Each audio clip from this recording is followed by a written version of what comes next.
they've opened up that channel, and the driver's driving around, getting his first taste of the car. He doesn't want to hear it. And that's going to confuse you. But another driver who's going to have to get used to different communication in their ear. You were talking about earlier, Alex. It's Max Verstappen. You've got Simon Rennie talking to him rather than GP this weekend. I think it's just this weekend, but we'll see what happens for Silverstone next week. Jolien, you used to have, I think you had Julian for all of your races, but if you did have a change of voice in your ear, would it affect you? Would that communication have an impact? I had 4 different race engineers in about 36 races. It can be a little bit unsettling because you build up a rapport. You know, that we hear so much about Max and GP. They know each other. They work so well together. And it's not about just the communication. It's about how you work in terms of your engineering, how you go about your debriefs, what you want from the car. And you get this sort of intrinsic feedback where Max will think something or he'll say one thing and GP can do 5 things off the back of it because he'll know where it's going. Simon Rennie's really experienced. He's been at Red Bull for a long time now. He was Daniel Ricciardo's race engineer, Mark Webber's as well. So he's a really experienced race engineer to hop in. I had a similar thing when Julian was away for a weekend in one of my first races at Renault, and I had Mark Slade, who was a really experienced former McLaren and Renault race engineer, Lotus as well with the team. So he stepped in, and at least you have that bank of experience. You're not having a sort of rookie step up, but sometimes that can happen as well. Remember Bono missing a race and Marcus Dudley stepped up, who's now George Russell's race engineer, and they won the race. So you can get away with it because, you know, talent can be in the cockpit, but you can have talented race engineers as well that can sub in, but it wouldn't be ideal. So, getting used to that new relationship on the radio. This is, as you can see from our trackside pictures, a glorious racetrack. Let's get a trackside view with Davide Valsecchi. Alex, ciao! We are at the entrance of Turn 4, one of the best places and probably the most difficult corner here in Austria. You can see the entrance, how downhill is it? I think there is a stick sauber in the middle. How difficult is it? Because downhill, you want to use all the crap on the outside to try to open the line. This is Colapinto, and then use all the track on the outside. Also, the blue part just over the curb. On the inside curb, you want to hit him. But sometimes it's not so easy because the downhill brake forces you to brake late, but then it's not easy to stop the car. Easy to lock, and sometimes you miss the inside curb. And now I think Verstappen is approaching, but he's not on a push lap. Verstappen is on medium at the moment, and it seems that the duo of Mercedes was the most competitive one. They were pushing with hard, and it seems that Russell was very, very aggressive. The key is to try to open the line using all the curbs on the inside, the outside one, and then be close to the inside curb and use all the track, avoiding the gravel. Not easy at all. Let me see. Let me give you some second. McLaren. Okay, aggressive in exit, but not very aggressive in entrance. Probably is not in his limit at the moment. I think was done. Here, Carlos Sainz. On Carlos Sainz, we could appreciate how aggressive was on throttle just in the middle of the corner. I still like preparing the lap. I don't have a lot of reaction in the front. Like it still doesn't really turn. It's weird. Preparing the lap. I don't have a lot of reaction in the front. Like it still doesn't really turn. It's weird.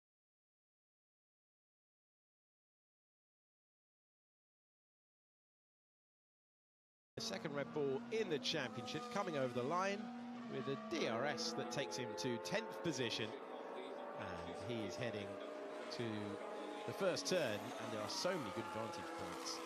If you ever want to come to this racetrack, it's very difficult to pick a bad grandstand, such as the view around the circuit.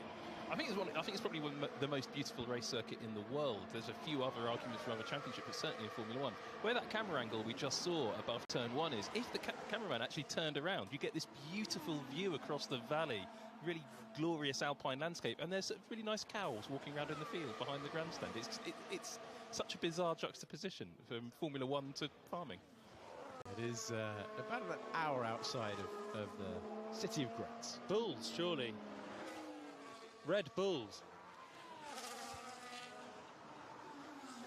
Yeah, let's see if we can do better in the next 47 minutes.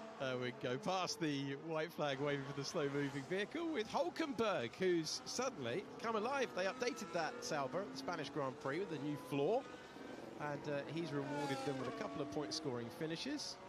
Very strong again to find the top 10 in Canada when it has been so tight with the big 4 teams as well. Kimi Antonelli's on a good lap, improving Sector 1 and Sector 2. Mercedes winner of the Grand Prix here last year, thanks to the collision between McLaren and Red Bull, but they come to this circuit knowing that they will find out whether their suspension allows them to be more competitive at a variety of circuits, not just the ones that favoured them last year. Theoretically, this should be a tougher circuit for both Mercedes and Ferrari. The blend of high-speed and low-speed corners suits McLaren. The high-speed nature of this place suits Red Bull, and we know how good Max is around this circuit as well. His pole lap last year was phenomenal. So I think, you know, they're the pre-weekend favourites, but Mercedes have started this one really well, haven't they? Again, they sort of said the low speed, it's all low speed in Canada, a little bit like it is in Monaco, but with longer straights to punctuate them. But that really brought Ferrari into play after a difficult part of the season. And Ferrari were really quick in Montreal as well, but couldn't execute anywhere near a clean weekend. Mercedes could, and it got them first and third. Obviously, as you say, George won here last year, but it was a long way away until that collision between Norris and Verstappen. But on the hard tyres straight away, that hard tyre's working nicely. 1-2 for Russell and Antonelli. Alonso up there in 4th as well on the hards. They've kicked it off pretty well. It's very dusty, just over the curbs as well on some of these final corners, 9s and 10. The medium high speed stuff into turn 1 as well out wide. I'm struggling with front locking. Copy. Yeah, we can see something that we can sort for that. So a tweak going to be made on the Mercedes of Kimi Antonelli. Let's go downstairs to the pit lane with Alex Bronner. Yeah, so we're just watching Kimi Antonelli come in, I believe, waiting for Mercedes to bring him in. I just want to show you the extra cooling that Mercedes have added to the rear of that car for this weekend. You can see the extra cooling vents, the extra cooling that Mercedes have added to the rear of that. I'm struggling with front locking. Copy. Yeah, we can see something that we can sort for that.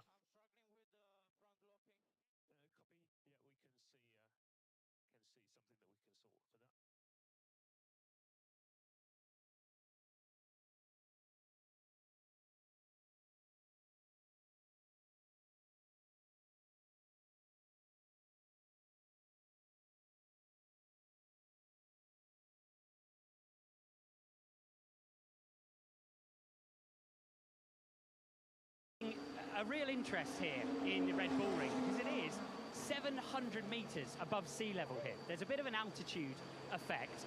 Cars really struggle for cooling around here. But not only that, there's a big differential between the areas of the circuit. The first 3 big stops generate massive temperature in the brakes, and then for the rest of the track, cars really struggle to maintain that temperature. So interesting to see here, Mercedes having to make cooling adjustments specifically for this racetrack to manage the difficulties in both the braking zones and the power unit performance. Thank you, Alex. As Alex was describing the facet of the racetrack, Yuki Tsunoda going deep at turn number 3. Let's look on board with the Japanese driver. One big double front lock-up as soon as he hit the brakes there. A few bumps in towards turn 3. Difficult uphill braking zone, and there we go. Massive puff of smoke off both the front right and front left. Yeah, the brake is pretty poor. Understood. Copy. exactly as Randall was describing as it happened there. Tsunoda off, and he can rejoin again on a hard time. I'm a little perplexed by Brundle. Really showed us the cool. Yeah, the brake is really poor. Understood, copy. I'm a little perplexed by Brundle. Really showed us the. Yeah, the brake is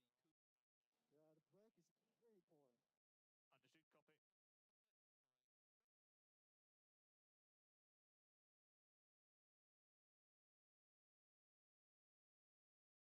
Understood, copy. No other team's really gone quite so heavy on cooling, including the other Mercedes-powered teams, and that surprises me a little bit. And it is interesting they're back-to-backing it. Information that Lawrence Barretto has sent through to me indirectly is that actually they might be doing it not just for cooling reasons. Indirectly, not in the group chat. Not in the group chat. Okay, fine. Yeah. Sorry, interrupting. They might not just be doing this for the pure cooling reasons. There might be some aerodynamic stuff they're playing around with to get the car into a particular window in terms of its aerodynamic performance rather than its pure cooling performance. So that might answer why it's not so clear-cut between them and the other Mercedes-powered cars. This weekend is not as roasty-toasty as it has often been in Austria. I mean, previous years, I remember last year we were up to 35 degrees, I think, on Saturday, and it was absolutely sweltering. Not expecting temperatures of 30, I don't think. It will stay in the 20s, which would be a relief to Mercedes as well. And it is quite a difficult one for cooling generally, brakes and power units, because you've got the thin air and the hot temperatures. But at least this cloud cover today, it's only 24 degrees air temperature. It's not particularly on the limit. There we go, Behrman having that lock on the curb on the left-hand side coming into turn one. Just losing that bit of contact patch of the tyre. And it's quite slippery out there as soon as you get out, and that's what happened. Behrman just opening up the corner for turn one, trying to widen the racing line and finding a lack of grip, and he's another one struggling on the brakes. Let's send it downstairs to Alex.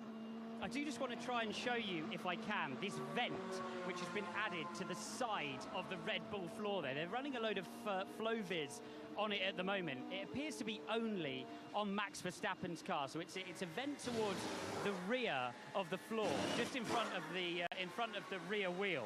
And it looks to be the main change to the Red Bull floor setup for this weekend. You should be able to pick it out as well as it's going around the circuit. So we know Red Bull have brought a new floor this weekend. We know it's only on Max Verstappen's car and not on Yuki Tsunoda's. And it looks like they're running a bit of flow-vis on the left-hand side of the car. Is everything okay? Got an issue with the gearbox.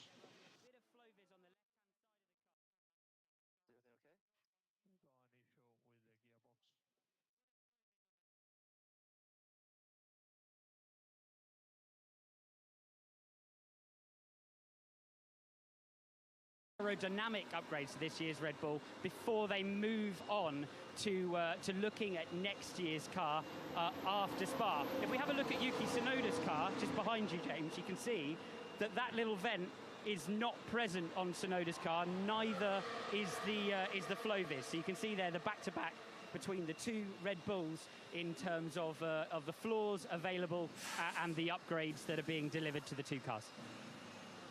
Thanks for that, Alex. Well, I thought as we're looking at Yuki's car go back into the garage, and we didn't quite get a clear look at Max's floor, because even though it's got the flow-vis on it, they hid it away a bit too quickly. So I thought I'd show everybody at home using our tech pad here to show you what the floor actually looks like up close. So hopefully we'll be able to share that with you in a moment. Here we go. So the bit that we're talking about is this cutout around here, where you can see this little slash at the end of the floor edge wing.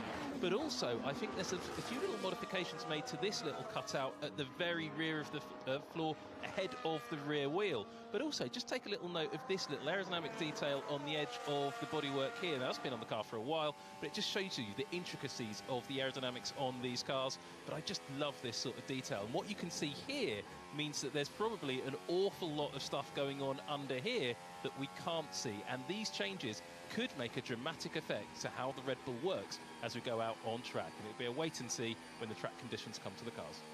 And just as a wider point about why the cars since 2022 have become harder to follow in a straight line. You're looking at the visual example of why there. Yeah, all that intricacy, all those little sticky outy bits and little gubbinses around the floor, all that beautiful aerodynamic detailing, all that beautiful engineering makes the aerodynamic wake of the car, the stuff coming off the back of the car, really dirty air, and that really affects the following cars, and they become more and more sensitive.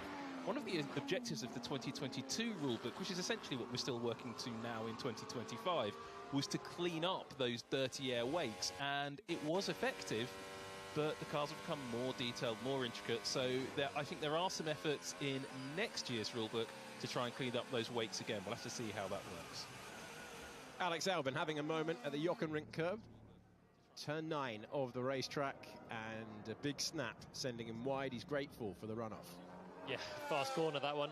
Catches your attention as you come over the crest and fling it into the penultimate corner, which sweeps you straight into that final corner as well. It's kind of one sequence, really, 9 and 10. Get right up on that apex curve as his teammate did to go top of the times, but Alex then not getting to that final corner with a big snap of oversteer.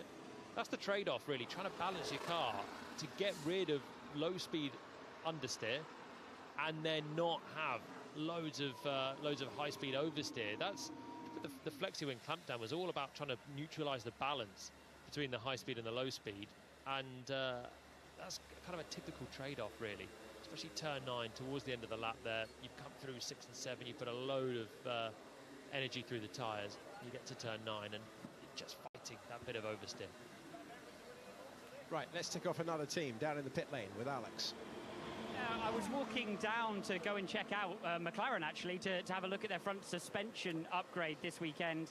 And I stopped by the garage of Charles Leclerc, who's having some significant work done with this new floor for the Ferrari being taken off and relatively hurriedly replaced down here. So, yeah, interesting. Whether they're just having a bit of a check of the fitment underneath of what is a new part for the Ferrari, or whether indeed that is some sort of reliability issue that they're having to manage for Leclerc. I'm not sure. He stayed in the car, which normally indicates it's part of the testing program, but significant work going on anyway, while plenty of cars are in the pit lane down here for Leclerc. Yeah, Charles Leclerc's car being worked on.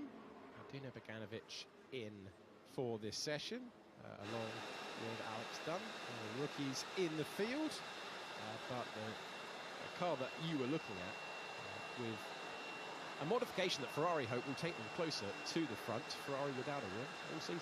I'm very curious to see that, actually, because unless that floor had been damaged in an instant we haven't seen, it's a really odd time to change the floor of the car. You know, we're about halfway into free practice 1, not even 25 minutes in.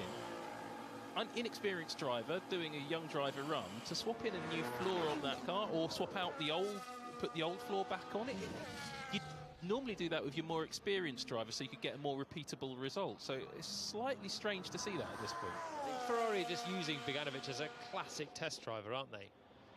Less of a sort of young driver prodigy, but more an actual test driver that will go out and do the work that you want them to do. And I think can be a little bit frustrating for the young drivers. Beganovic and you see done with no time on the board and only out and in laps. We saw him with the big aero rake on, but they're being used rather than, you know, having an outing and just going out to enjoy themselves. They have to be able to give feedback. They have to be able to do a job that the teams are requesting of them. And if you're going to have Charles Leclerc sit out, if you're going to have Lando Norris sit out, you need to learn everything you can. And this is a chance. You know, you're costing Lando or Charles lap time or track time anyway, so you might as well do the test that you maybe wouldn't otherwise do. Another big moment through turn 9, and this is the final corner on the racetrack. Antonelli keeping it within track limits, but again, that traditional Antonelli wide as possible turn in can sometimes bite you. Yeah, sweeping in from that curb as well. You still see the dust that's coming off the curb as the car's just sucking down onto it on the entry to turn 9. And it's a really difficult entry again. That's the same one as Albon. Antonelli dealing with it a little bit better and managing to actually keep his foot in and get a lap time out of it on a soft. It's a real sort of mark of trust to put the young driver in that technical testing role. Now, I understand for the reasons Jolien said why the teams do it, but if you imagine when we saw, for example, Antonelli last year take that same role on, I think it was at Monza, lap 2, was it? The car was in pieces in the barriers, so that's what they all want to avoid. Yeah, but it's different. Antonelli was going for a all guns blazing quickest of all lap time, wasn't he? Antonelli was a prodigy. He was trying to get the seat for next year. Dunn and Boganovic, these guys, it's great that they're getting a shot at Formula 1, but they're not about to be a McLaren or a Ferrari driver next year. They are simply plug and play test drivers at this point, and they have to do the work for the team. And different drivers have different levels of ability to be able to do that. So for these young drivers to be doing that technical feedback role, that technical driving role, not every driver can do it. I've heard from lots of engineers, there's some drivers on the grid in Formula 1 who are really not very good at the technical level of feedback and engineering, and other drivers who might not be the ones at the front of the field who are absolutely fantastic in that role. Yeah, it's a skill of the driver, isn't it, to be able to give that feedback and work with your race engineer and develop the car as well. This is not spec formula like Formula 2 or Formula 3 where it's just about what roll bar setting do you want, what front wing angle do you want. You're actually developing new pieces, as we saw with the Red Bull. But I guess, you know, what's the downside of giving Dunn this run plan, or Boganovic the run plan? It's not that fun for them, as Dunn now looks like he's on more of a flyer on a hard tyre. This maybe will be the start of him getting into to some actual fast laps. But, you know, they are just, it's a pleasure for them to be in a Formula 1 team, seeing how it works. And, you know, the best thing they can do is get data, really.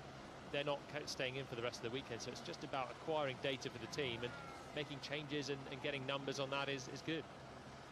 Let's go back to trackside pictures with Davide Valsecchi to talk you through them. Alex, entry of turn 9 is impressive because it's uphill and then downhill you have to corner. It's not easy to see the inside curb, and then it's so easy to miss the line at the exit of this corner. Believe me, something impressive when they are approaching it with their soft compound. I think he's warming up for the next lap. Hamilton is on how lap? Yes, with the medium compound. The speed that they are... Look, Hülkenberg. Come on, it's better than a movie in the theater, this one. Wow! Wow, Bortoleto was brave. How he used the outside curb to open the line and to try to raise up. The minimum speed in that corner is impressive. Russell. Come on, Russell, well done. Did you saw in the entrance how open is he? We need to consider that the track there is still a bit dirty, and so it's not so easy to open the line because... okay, you can do more, Dan, because Russell was a bit more aggressive in entrance, one of the quickest. Seems that it's easy for the two Mercedes. Open the line and be aggressive on the brake. Here, the hit of the brake is not so heavy because you want not to unbalance. Berman, clean and easy, not very aggressive. And Hamilton... miss a bit the apex in the middle, I think. And Antonelli, I think that release because it was not very aggressive in the last two corners. It's easy to miss a bit the apex and to overtook the line on the outside. I think Verstappen is getting ready for a fast lap in the next one. Anyway, one of the best plays because you can feel the speed, guys. You can feel it. Back to you, Alex, and I hope you enjoyed it. Well done to the drivers. Thank you, Davide.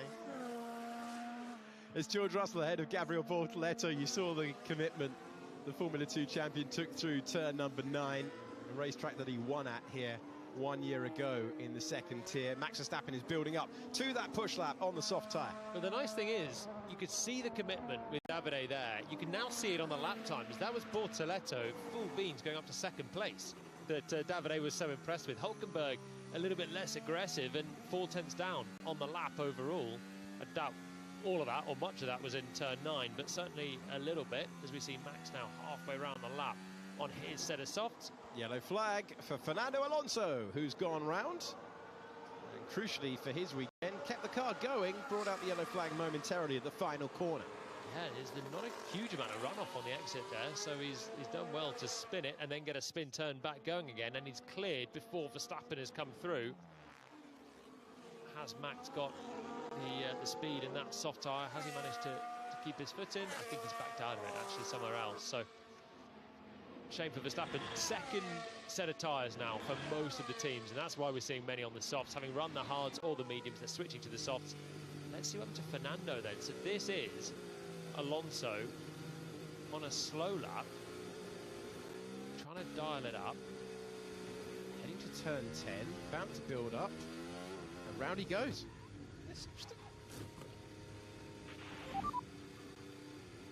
Okay, that was the worst half lap we can do. Good to do it in F1. Okay, copy. So no tyre temps for Alonso, and you can see how close that barrier is as well on the outside. He has done well to spin it and keep it within the confines of the circuit, really. There is not a lot. Okay, that was the worst half lap we can do. Good to do it in F1. Okay, copy. Okay, that was the worst half lap we can do. Good to do it in F1. Okay, copy. So no tyre temps for Alonso, and you can see how close that barrier is as well on the outside. He has done well to spin it and keep it within the confines of the circuit, really. Book called How to Spin, and when you need to spin to avoid having a bigger front. Alonso just did that perfectly, exactly like Jolyon was saying. He knew where he was on track and realised if he didn't spin the car, he was going to smash that car into little pieces, and deliberately spun the car after knowing he was going off. So I think that was really great driving, even though it was rather rotational. From the book, All Arms and Elbows.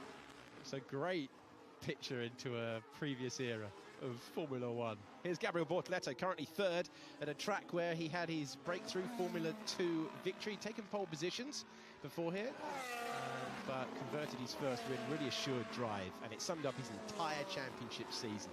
Just smart all the way through the campaign, on his way becoming a Formula 3 and Formula 2 champion. And to be honest, he had to fight his way into Formula 1. Wasn't a done deal that he'd make it into that Sauber seat. And performances like here last year booked his place in Formula 1.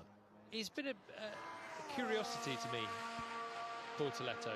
He's been so good over one lap, but from the start of the season, I'd say, I wonder how good his one lap pace is, but I'm sure he could put races together.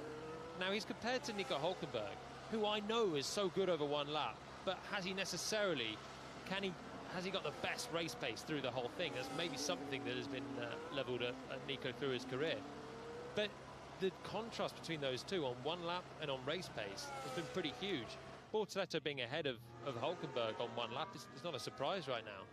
But he's still got to unlock how to do it over a race distance. I'm still impressed with him overall, and achieving one lap pace is, I think, it's the hardest thing.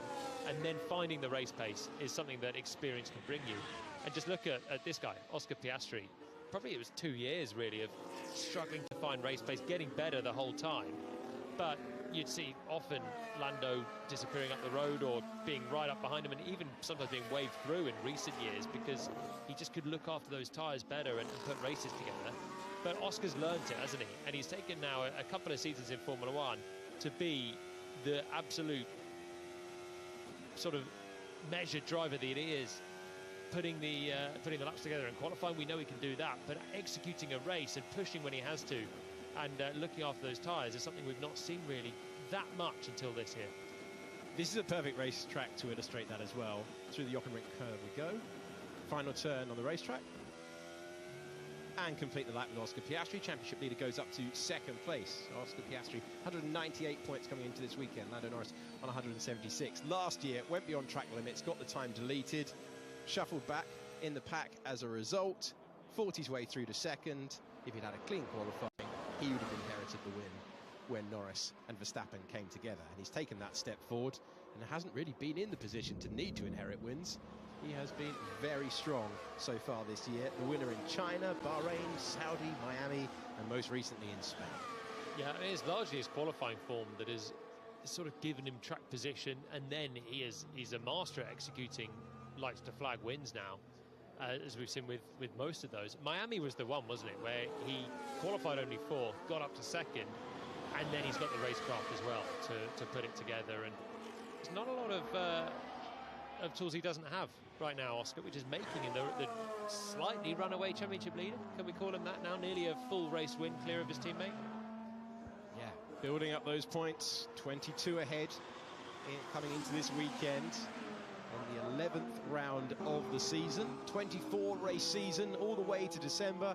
A lot can change. Upgrades to cars can change it. Max Verstappen, fastest final sector of anyone so far, 600ths of a second away from the benchmark Mercedes of George Russell. Oscar Piastri in third position. A reminder for you, last year Verstappen very strong.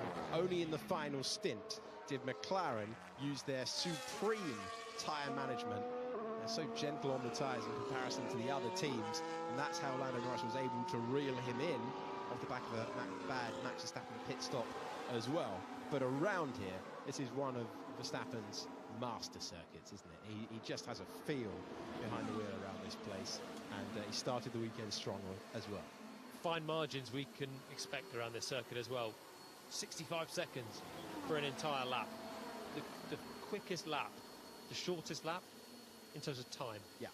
So, and considerably as well, 65 seconds. It's going to mean traffic is going to be hectic for qualifying. Trying to find that clear space is always difficult. It's a particularly difficult task because the second half of the lap is the blind crest that Davide was looking at down at turn 9, and fast corners as well. So you cannot be dawdling anywhere near the racing line, or you're going to be getting some impeding penalties that everyone's going to be careful for tomorrow's qualifying.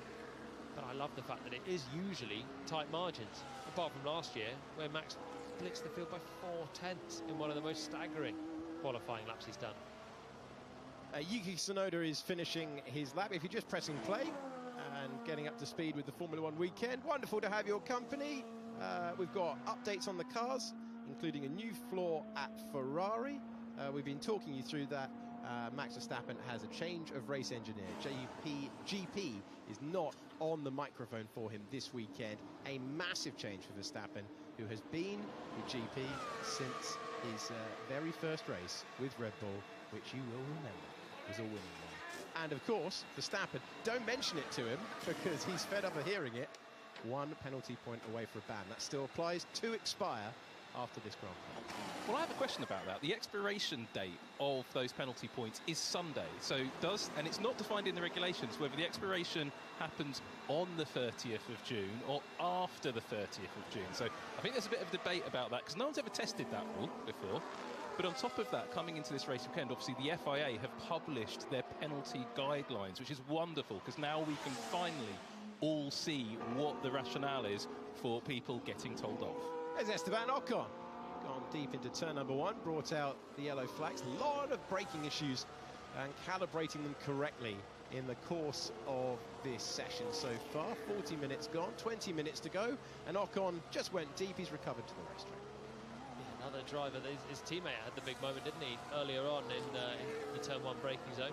Ocon there recovering nicely. I've just had producer Joe in my ear telling me what day of the week it is, because that wouldn't be the first time. The points expire for Max Verstappen on Monday, not on Sunday, so we don't have that regulatory thing. Well, it was Austria last year, wasn't it? That's right. And I thought, I didn't say, how can Austria Sunday be on the same day? It's a loyal combox, all right? Yeah. That's the thing. What I will say, though, is... You would have... Hold on, here's the radio. Flat spot front left, I think. You reckon? Yeah, that set's not getting reused for Esteban Ocon. What I would say, though, is Max isn't out of the woods in terms of penalty points, though. He does lose, I think, two penalty points, which takes him down to... Flat spot front left, I think. It's a loyal combox, all right? Yeah. That's the thing. What I will say, though, is... You would have... Hold on, here's the radio. Flat spot front left, I think. You reckon? He's got to be careful for the rest of the year. You know what? I think everyone's getting quite a sweat on about this for not that much. Okay, 1 penalty point is a little bit close. It's a little bit close. But do you know how many drivers in the field have 0 penalty points on their licence? Go on. 8. Nearly half the field have got no points at all in the last 24 races. Do you know how many have got more than 3 points on their licence? 4. You know, drivers are not systematically accruing these penalty points and getting close to a race ban. Kevin Magnussen did last year, because he quite frankly didn't care about the rules on a couple of occasions and was happy just to clock them up in Jeddah and Miami. Miami was the one that his defensive driving to benefit his teammate, that irked Andrea Stella, and it wasn't even against a McLaren driver. He did not win friends in that moment. Well, it was unethical, really, wasn't it, to just absolutely disregard the rules, but help your teammate out. It was, interesting. But in the end, it earned him a race ban. The only driver that has actually managed to get one since this rule was introduced. Gasly was close a couple of years ago, but nothing came about. And Max has got one race to keep it clean now.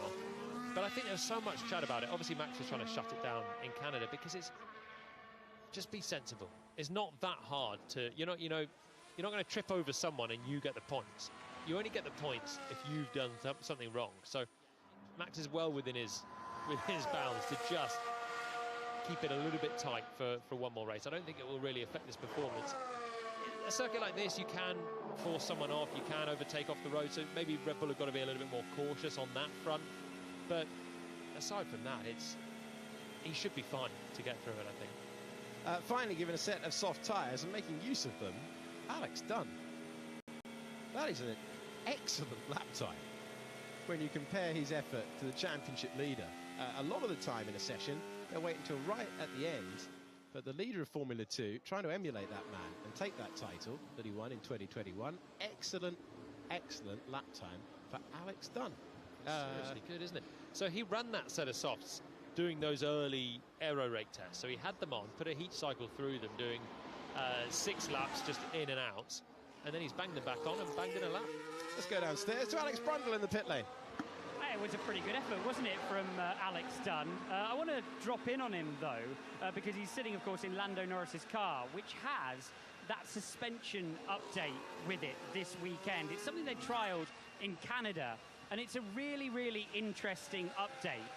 If we are able to just look inside, just inside the front wheel there, it's a different, more beefed up end to the top wishbone and a change to the connection of the bottom wishbone as well, which you can't see, it sits inside the wheel, that then changes what's called the kingpin inclination of the McLaren. So effectively what that is it's the angulation of the front wheel as it turns, as it moves through its radius of turn, as the driver applies steering lock.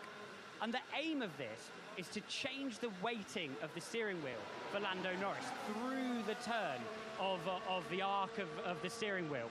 We know how much he suffers. He's been on record saying it with those front limited racetracks. So the idea of the change was to give him more feel for the front end of the car. They're back-to-backing it between the two cars this weekend with the different top wishbone connector sitting at the moment on Lando Norris's car in the hands of Alex Dunn, and the original setup on Oscar Piastri's car. You'll have spotted as well that they're trying to understand the aerodynamic flows around the suspension of Oscar Piastri's car even more, because they threw this on in Canada and couldn't get a nice balance with it for either driver, so had to revert back to the previous specification. So still chasing that front-end feel that we know Lando Norris has been struggling with all year down here at McLaren. That is crucial. Thank you, Alex. Absolutely crucial for Lando Norris's season, especially in qualifying, because if Norris can rattle off a string of pole positions, it becomes a totally different championship battle. But this year in Q3, he's just not looked like the same driver as last year. He's just been making so many mistakes, and that's why, because he's not feeling the car as well as he has done in any previous iteration of McLaren Formula 1 car that he's been in. He's just not able to feel what the car's doing underneath him. So in Canada, it was a big mistake into the final chicane on its first push up at Q3, cut through the chicane, and then put on a second set of tyres and almost dropped it into the wall at turn 7, the right-hander where Leclerc had his big swapper as well. And it's different moments all the time for him. Sometimes it's a big lock-up that costs him. Sometimes it's an understeer that just pushes him wide. Or a snap to the rear and he's lost it, like in Bahrain in the low speed. It's loads of different moments. But it all comes from the cueing and the feeling of when the car is on 100% of usable grip. And when you go over that, you start to have a level of slip, whether it's a front lock, whether it's a slide at the rear. And of course, you just start doing that, you start making more mistakes. And if you can't feel it until you're at 105% of that, the mistakes become bigger, and you do what happened in Jeddah and put it in the barriers. Critical element of the World Championship and deciding who takes the largest trophy home at the end of the year. Liam Lawson in close proximity to his rookie teammate. Lawson going back to the pits, having set the 14th fastest time. His teammate Hajar many places above, but that just illustrates what Jolien was telling you about the overall lap time. It's going to be very, very tight.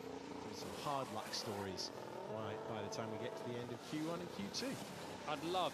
Well, Hamilton is out on a soft tyre, so he's going to put in, you'd have thought, a pretty respectable time in the Ferrari. We've only had Beganovic out there doing a time on the soft so far for Ferrari, and Dino Beganovic is not 17th, but within a second of the pace.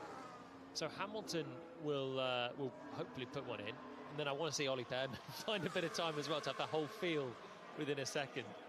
Hamilton's had a slightly odd run plan, hasn't he? He's had a set of mediums that he's used up so far, just done a 4-lap run, a 3-lap run, and then 2 more 3-lap runs after that. So he hasn't done any sort of distance on any of those runs. So it's clearly they're trying different things out, but it's a slightly odd plan. Well, it's set-up sweeps at Ferrari. This is very much testing for them, trying to work out how to get the most out of the car they've brought here.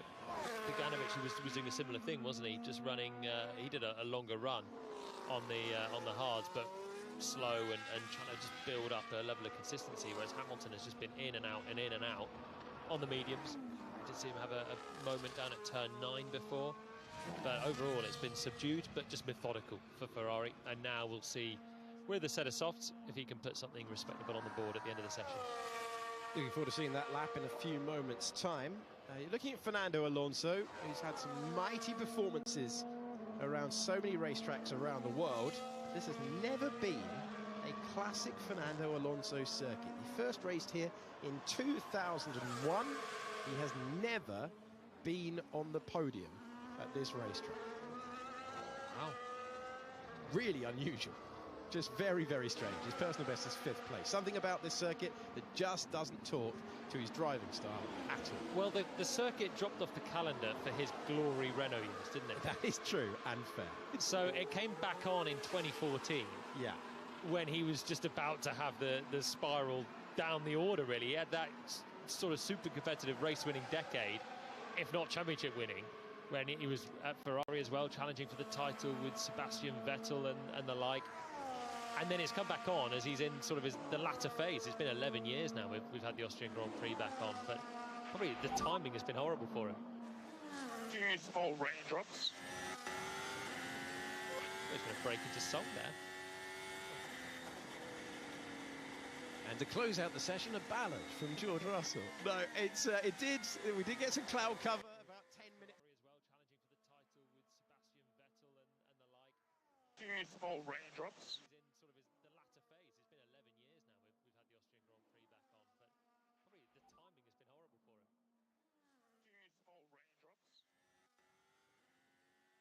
He's in sort of the latter phase. It's been 11 years now we've had the Austrian Grand Prix back on, but probably the timing has been horrible for him. Beautiful raindrops. He's going to break into song there. And to close out the session, a ballad from George. At that final sequence of corners, now you see the sky darkening, the track temperatures drop down to 36 degrees centigrade, and you can see that rain coming in on the radar.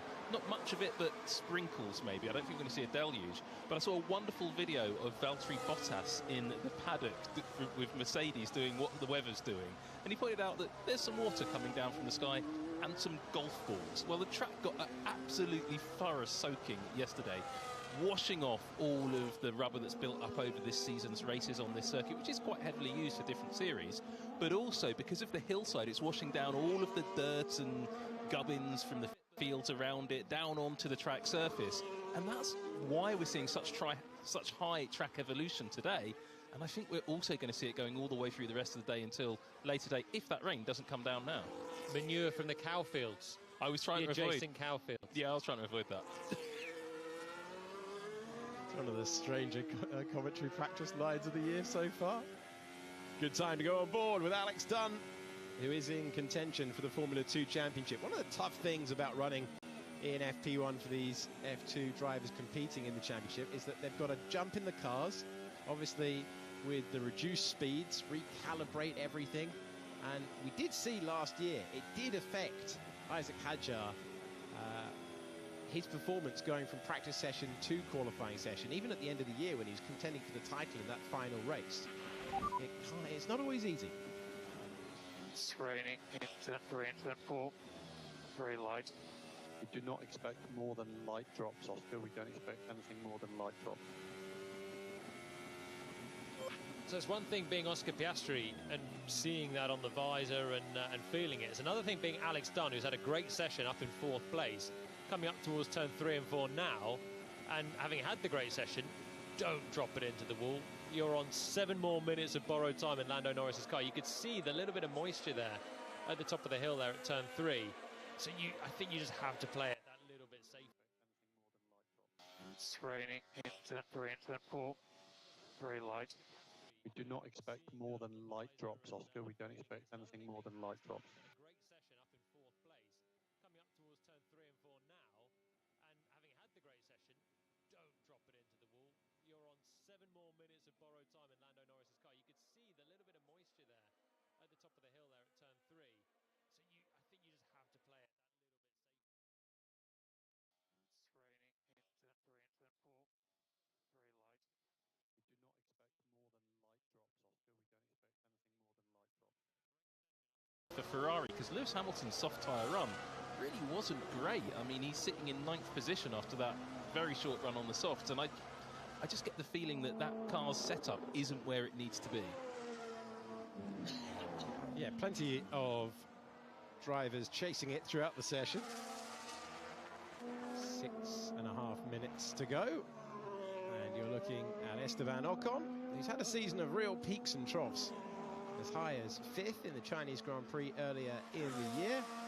But when it's not worked, he's found himself suffering a Q1 exit on multiple occasions. That's his team principal, Komatsu, looking on the pit wall.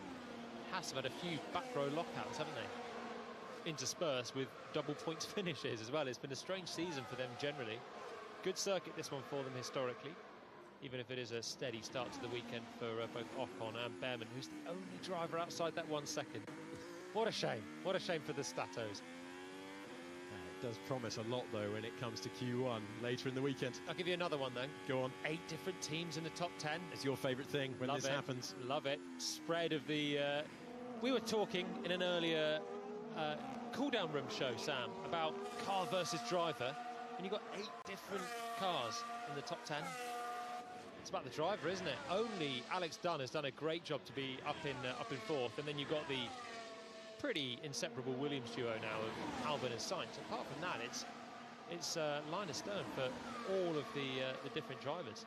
I find it hard to argue with you at this point, but I'm waiting for the sun to come out a bit more, and we're going to see some bigger changes, I suspect. But it's going to be close, because this circuit always creates really close action, and it's a circuit you can race on. I mean, we've seen it with Max and Lando previously. It's good.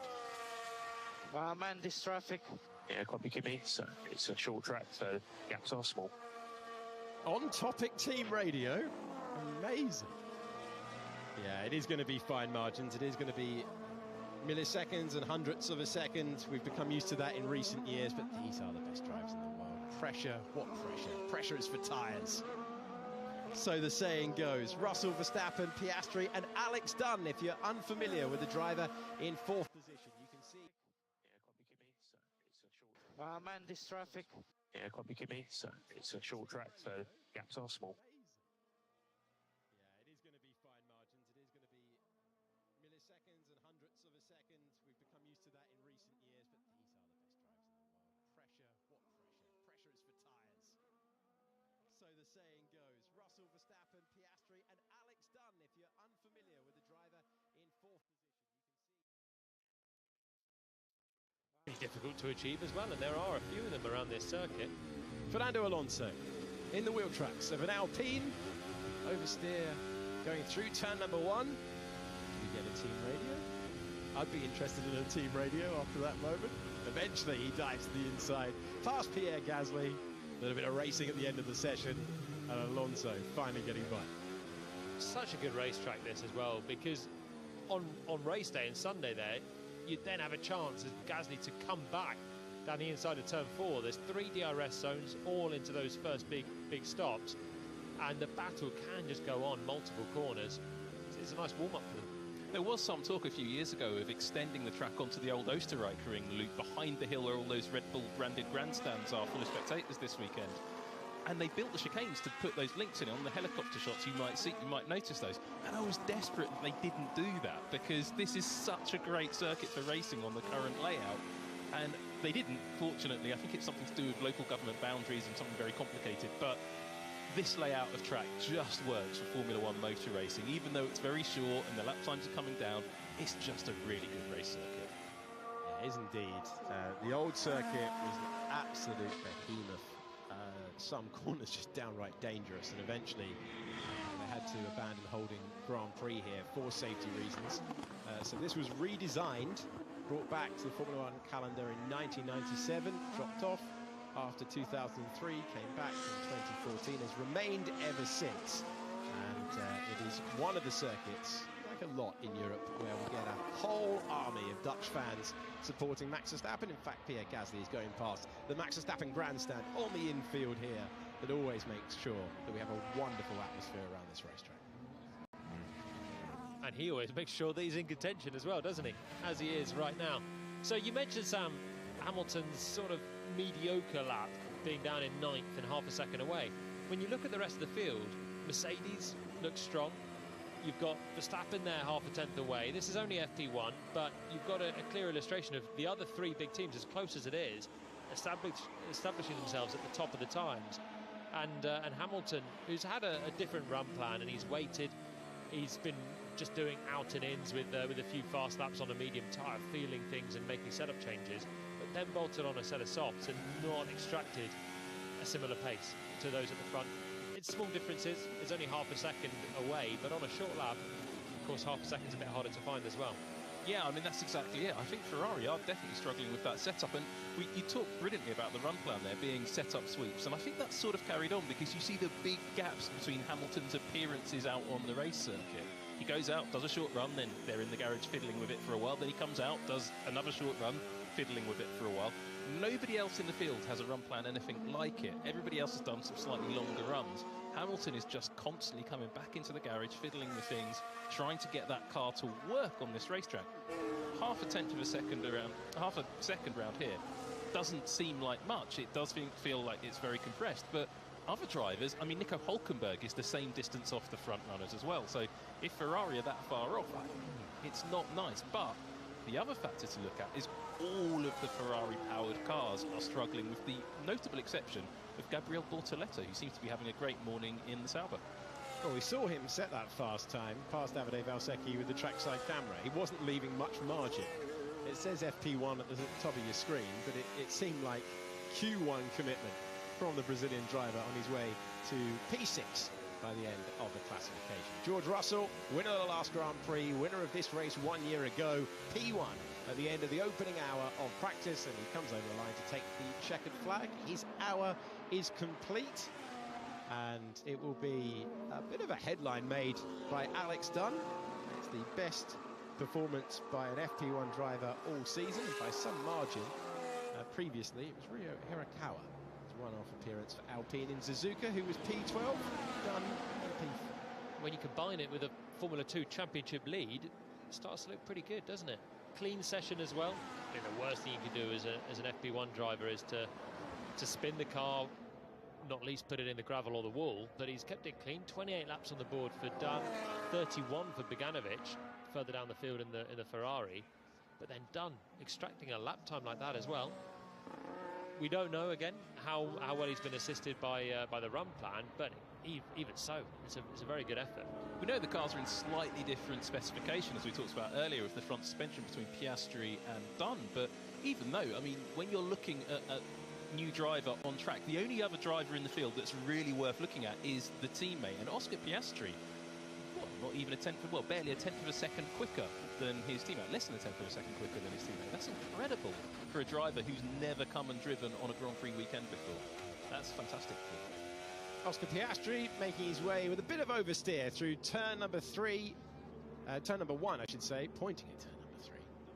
And he gathers it together at the end of the session. This is further around the lap. He does love a brush of the gravel around here. Last year cost him in qualifying. He is aiming to win the Austrian Grand Prix for the first time in his career this weekend and extend his championship lead that already sits at 22 points. Dino Beganovic running nicely as well for Ferrari. Yes, he's down in 18th position, but we've talked about the lap time, we've talked about the short circuit, and he has to park up, thank the team, like you always get the grateful team radio, and then he's got to switch his brain to F2 mode, because we have seen in that championship, it doesn't matter where you are at the midpoint, it's how you finish it.